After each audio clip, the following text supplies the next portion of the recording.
Girl Scouts! My name's Kara and I'm a program specialist at Girl Scouts Heart of Michigan. And today I'm going to walk you through step 3 of the Book Artist Badge for Cadets.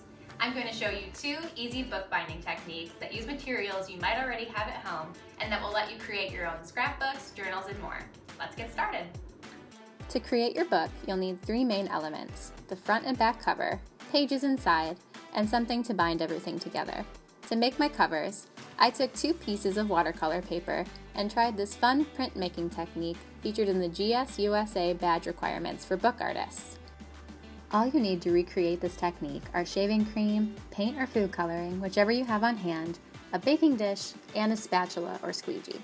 Spray enough of the shaving cream to create a shallow layer of it in your baking dish or cookie sheet, then smooth it over with a spatula or squeegee.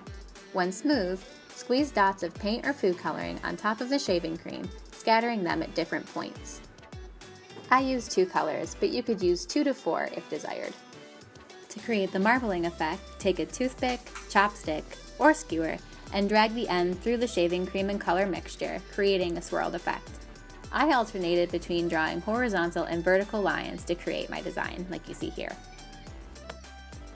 Before you start your print, I recommend making sure that you're happy with the way your paint or food coloring is distributed. I chose to add a little bit more paint before starting. When you're satisfied, gently place your paper on top of the shaving cream mixture and press lightly. Carefully peel back the paper, then scrape off the excess shaving cream with your spatula or squeegee, and the paint should have left behind a cool pattern for you to enjoy. Depending on the size of your book, you may need to repeat this step 1 to 2 times, but make sure you allow the paint to dry before moving on to your bookbinding.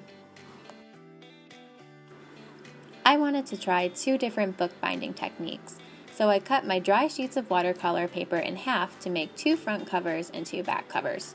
I also cut out around 10 sheets of white paper into quarters to make the pages of my book. For the first technique, you'll need a rubber band, a pencil or skewer, and a hole punch. To get started, align your front and back covers with the pages of your book, then begin making the hole punches. Try to make these as even as possible for the best results, but if they're a little off, don't worry, your book will come together fine.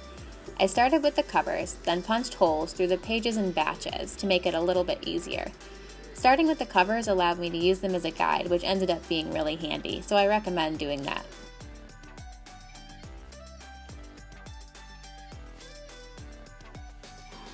When the holes are complete, align the covers and pages of your book and get a rubber band and a pencil or skewer around the same length as the book's edge. Begin by threading the end of the rubber band through all of the holes in the top left corner of your book, beginning with the front cover, then the pages, and lastly the back cover. Repeat this with the other end of the rubber band and the holes on the bottom left corner of your book. Try to keep the rubber band even, layering one half directly over the other, and make sure there are no twists in the rubber band for best results. When both ends are threaded, adjust them gently by pulling so that you have an equal size loop at either end of the book.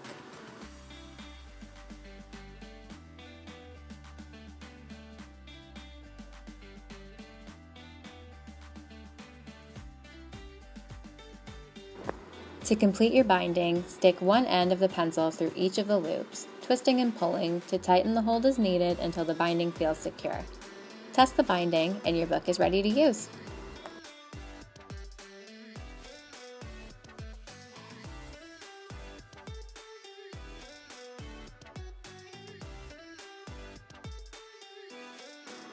This second technique I'm going to show you is just as easy, using just a few staples and a roll of duct tape. Once again, begin by aligning the covers and pages of your book and make 3 staples along the bound side of your book. Then, simply cut or tear a length of duct tape slightly longer than the length of your binding and adhere it to the side of the book. Now you might notice that my roll of duct tape is a little smaller than a normal roll. Because it's small, I tore another strip of tape the same length as the first one, flipped my book over, then sealed the binding by pressing the 2 strips together. If you're using a regular size roll, just tear one piece, leave plenty of overhang on the side, and fold it over to seal. I hope you enjoyed this video and that you have fun trying out these bookbinding techniques for yourselves.